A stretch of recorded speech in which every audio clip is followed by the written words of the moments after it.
రాష్ట్రంలో పంచాయతీ ఎన్నికలకు line clear అయింది. ఈ మేరకు రిజర్వేషన్లపై జీవోను ప్రభుత్వం విడుదల చేసింది. 50% మించకుండా రిజర్వేషన్లను ఖరారు చేసింది.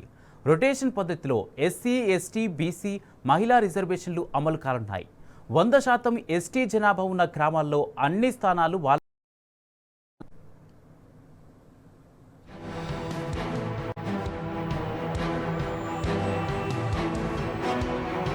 రాష్ట్రంలో గ్రామ పంచాయతీ ఎన్నికల నిర్వహణకు రంగం సిద్ధమైంది. సర్పంచులు, వార్డు సభ్యుల స్థానాలకు రిజర్వేషన్ల కోసం విధి విధానాలు ఖరారు చేస్తూ ప్రభుత్వం జీవోను విడుదల చేసింది. బీసీలకు 42% రిజర్వేషన్లు కల్పిస్తూ గతంలో ఇచ్చిన ఎగ్జిక్యూటివ్ ఆర్డర్ను హైకోర్టు, సుప్రీంకోర్టు తప్పుపట్టిన విషయం తెలిసిందే.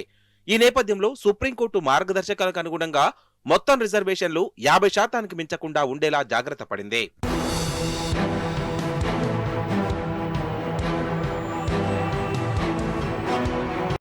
తాజా ఉత్తర్వుల ప్రకారం ఎస్సీ, ఎస్టీ, బీసీ, మహిళా రిజర్వేషన్లను రొటేషన్ పద్ధతిలో అమలు చేయనున్నారు.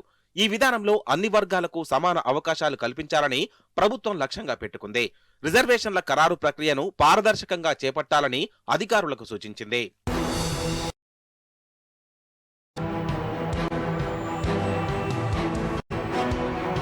ప్రభుత్వం ఈ జేవోలో గిరిజన గ్రామాలకు సంబంధించి ఒక ప్రత్యేక నిబంధనను చేర్చింది. 100% ఎస్టీ జనాభా ఉన్న గ్రామ పంచాయతీలో సర్పంచ్, వార్డు సభ్యుల స్థానాలన్నీ ఎస్టీలకే రిజర్వ్ చేయబడతాయని స్పష్టం చేసింది. ఈ ఉత్తర్వులతో పంచాయతీ ఎన్నికల కోసం లైన్ క్లియర్ అయింది. ఈ నెల 25వ తేదీన జరిగే మంత్రివర్గ సమావేశంలో పంచాయతీ ఎన్నికలపై మరోసారి చర్చ జరగనుంది. ఆ తర్వాత ఏ క్షణమైనా ఎన్నికల నగారా మోగే అవకాశం ఉంటుంది. బహుశా కేబినెట్ మీటింగ్ జరిగిన తర్వాత రోజే, అంటే ఈ నెల 26వ తేదీ సాయంత్రానికల్లా ఎలక్షన్స్ కోసం రాష్ట్ర ఎన్నికల సంఘం ప్రెస్ మీట్ పెట్టే అవకాశం ఉంది.